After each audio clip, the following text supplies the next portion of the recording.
Hello and welcome to Jason's Macintosh Museum. I'm Jason, your host, and today we're looking at a Macintosh LC II from 1992.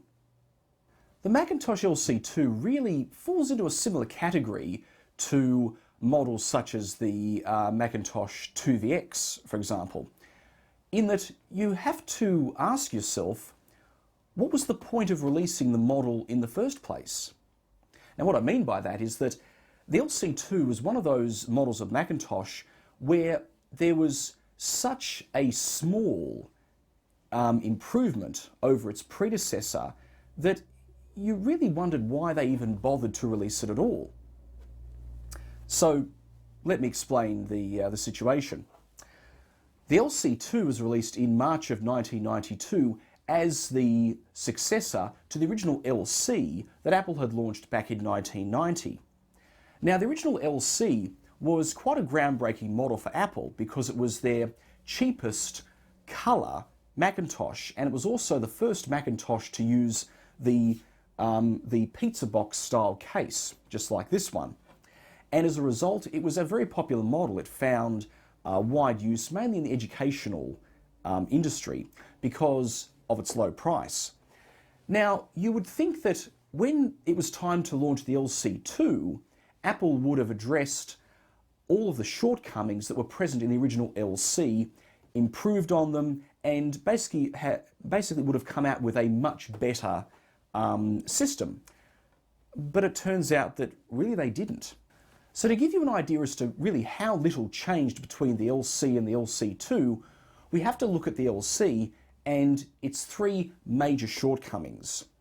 Number one was the CPU. It was a Motorola 68020, which meant that it did not support virtual memory.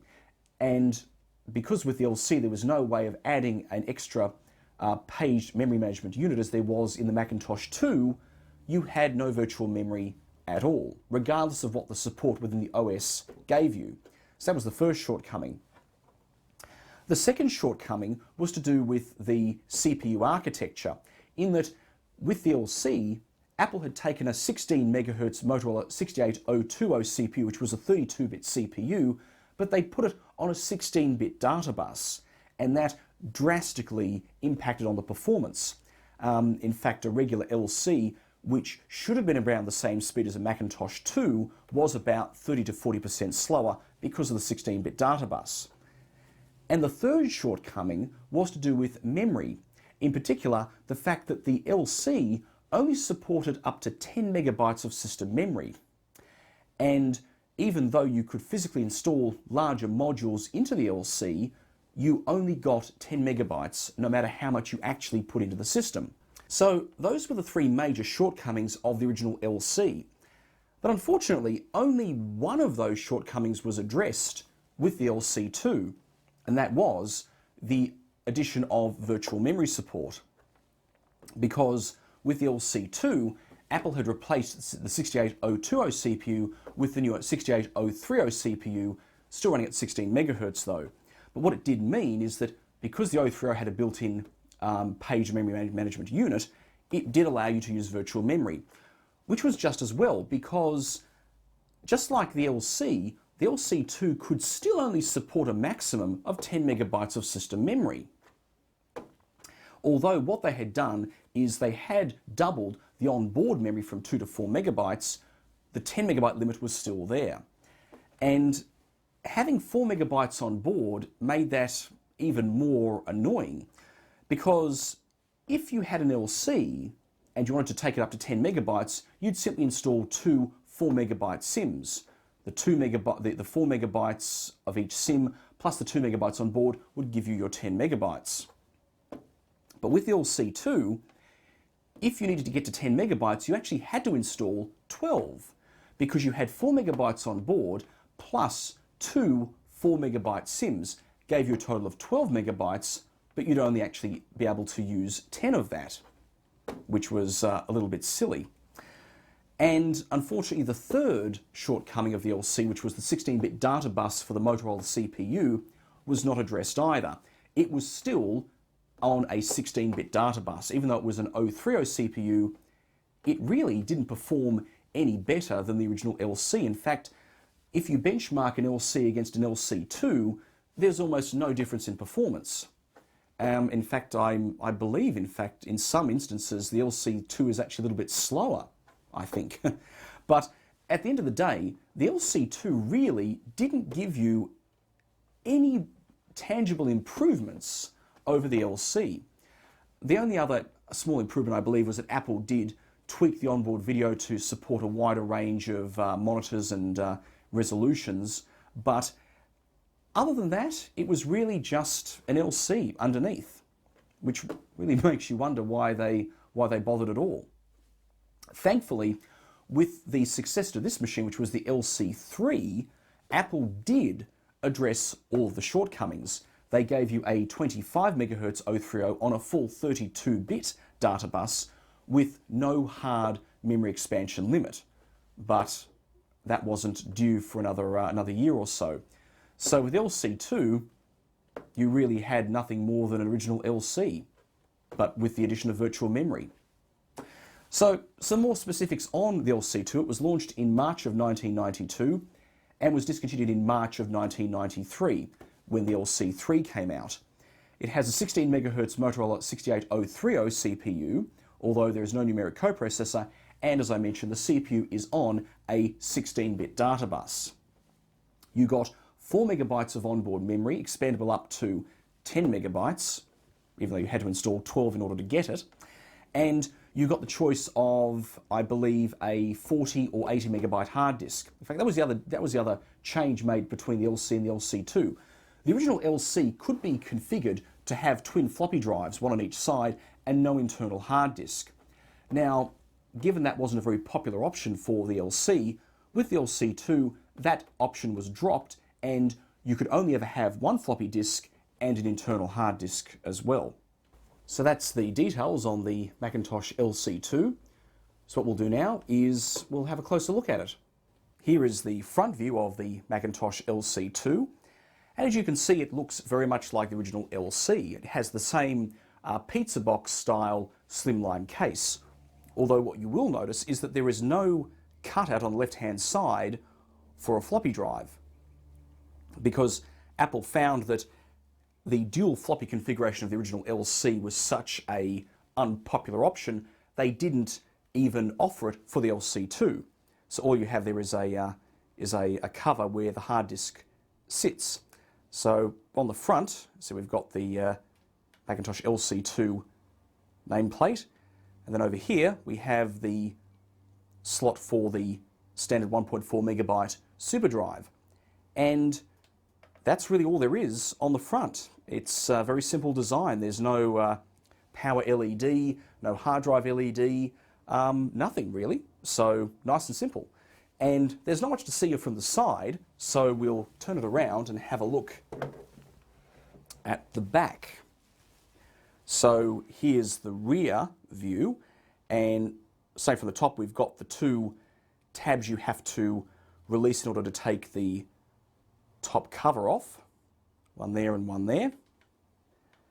Then over here we have the power supply and power switch, and note that this is a physical power switch because the LC does not support soft power, so you actually have to turn it on with the power switch on the back. We have the monitor output port here, printer and modem ports here, external SCSI here, one ADB port, audio out and microphone in. And here is the blanking plate that would be occupied by a LC PDS expansion card if one was fitted. So nice and simple really. That's the rear of the Macintosh LC2. So what we'll do now is we'll take it apart. Taking a Macintosh LC2 apart is the same procedure, in fact, you'd follow to take apart an LC or an LC3 or any of the other pizza box style LCs. They all share the same case. So to start with, we have to take the top cover off, which also has the front cover built into it. So to do that, we have two tabs at the back we have to lift up on, but be very careful because these two tabs are quite fragile. If you apply too much force to them, you can snap them off. So we just gently lift up on that one to release it, and this one to release it. Now they're released, we can lift up on the back of the case. There we go. And lift up, and the top cover is now off. So here's the inside of the LC2. So first of all, we have the hard disk here, floppy drive here, speaker here, cooling fan here, and logic board up here, power supply over here. Now, in fact, I should also mention one other change or improvement they did make over the original LC was in how the speaker and fan, cooling fan, connect to the logic board. Because on the original LC, the speaker and cooling fan were mounted on a bracket that had spring tabs that actually pressed on metal pads on the underside of the logic board, and that type of connection could be a little bit problematic. So what Apple did, which I think probably was actually a cost-cutting measure, come to think of it, but it actually works better, is they simply ran wires from the speaker and cooling fan to conventional plugs on the logic board. So, to take the LC2 apart, we'll first of all take the floppy drive out first. So to do that, we'll just unplug the data cable. Then to take the drive out, there's a plastic tab on each side. So you can see one here and one over here. And what you do is you bend those tabs outwards slightly while lifting up on the back of the drive to release it. Then you can slide it forward and remove it from the case. So there's the 1.4 megabyte drive out of the system.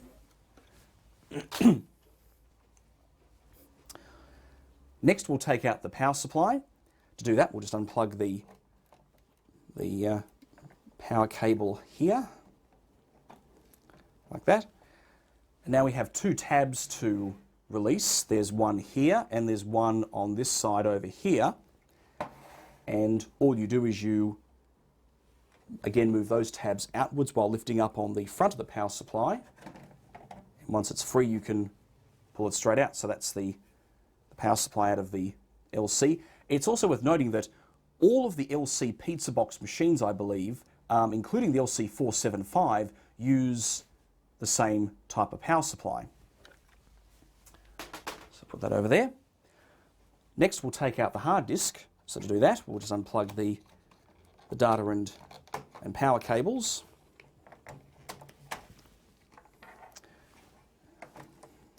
Take that out. And now we have 4 tabs to release, 2 on each side. So you carefully move those back and lift up on the drive as you do that to release it. And the drive comes out.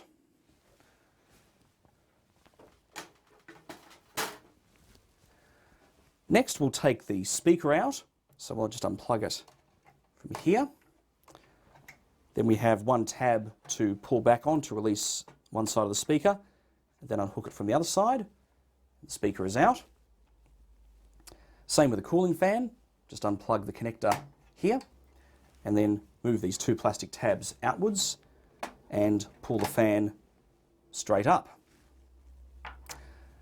Lastly, we have the logic board, and to take that out, we simply move this tab and this tab outwards while shifting the board forwards, sliding it forwards. And once it's moved forward far enough, the holes in the board line up with these plastic tabs here, and you can then lift the board up and out. So there's the logic board. And that's it. You can see the case is now completely empty. So what we'll do now is have a look at some of the components.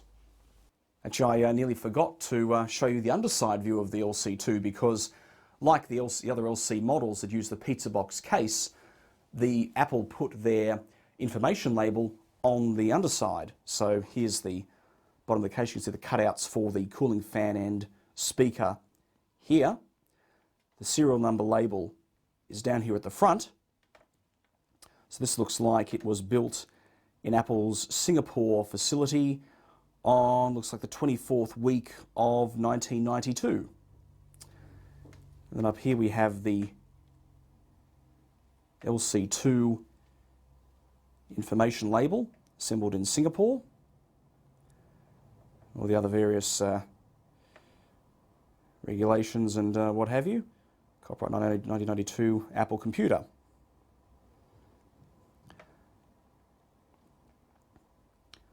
So that's the underside view of the LC II. So now we'll have a look at the logic board. Here is the logic board out of the Macintosh LC II. So let's have a look at what we've got here. So starting from the top, we've got the Apple computer focus, information tag, Macintosh LC II, and we've got the various ports up at the top. Down here we've got the digital to analog converter for the onboard video.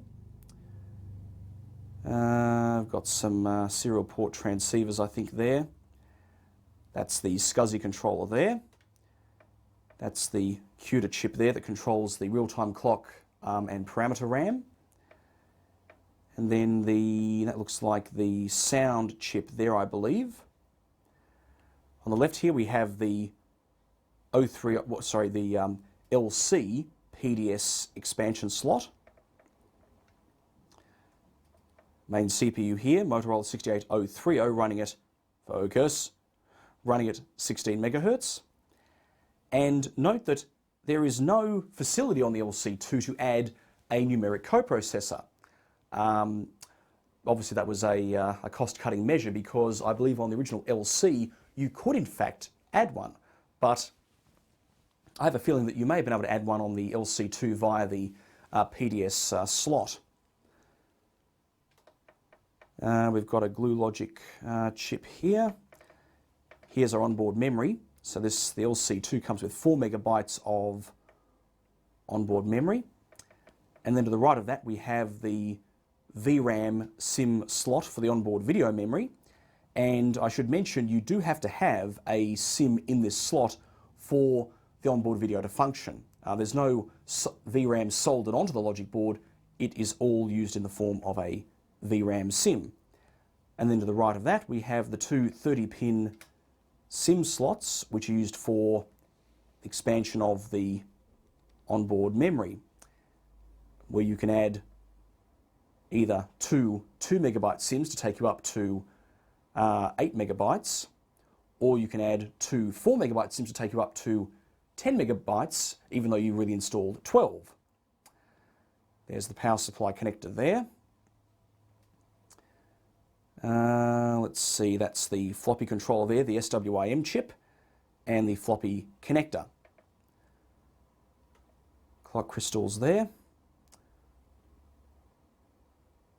ROM chips here. Battery holder there. There are the connectors for the speaker and the cooling fan. And strangely enough, the connectors here, the pad connectors, are still there, similar to what the LC used, although on the LC II, the pads are not actually connected to anything. There's the hard drive connector and the power connector for the hard disk. And note that this is where the second floppy drive connector would go if this were an original LC, but on the LC II, that feature was removed. Now there is some debate, in fact, on whether if you solder pins to this connector, can you actually hook up a second floppy drive to an LC II? I'm not actually sure. I should probably try it at some point. So that looks like everything. So that is the logic board out of the Macintosh LC II. So now we'll have a quick look at the hard disk. Okay, here is the hard disk out of the Macintosh LC II, and I believe this would have been the original disk that would have come with the machine when it was new. So this is a Connor CP3040A. In fact, similar to the one that's used in the Macintosh Portable, in fact, although the Portable does have a different controller board for the drive. So you can see it's an original 40 megabyte SCSI unit. And this being a SCSI disk, of course, it has the standard 50 pin connector. If the camera's going to focus, come on, focus. Come on, focus. That's better. So it's got the 50 pin connector, and underneath we have all the logic for the controller. So we've got the termination resistors up here, various controller ICs. I think that's the SCSI ID. Focus. That's the SCSI ID jumpers, I think, or no, I think they're options settings. I think the jumpers for ID are at the front. Oh, there's the ROM chip. More controller chips, and I think there's the connector for the mates with the drive's internal components, and up there are the jumper setting, the jumpers for setting the SCSI ID. Right, so there we are. That's the Macintosh LC II. So that's the end of part 1. So in part 2, we'll reassemble the LC II, we'll fire it up, and as always, try a few old games. So I hope you enjoyed this video on the Macintosh LC II. So thank you for watching, and stay tuned for part 2.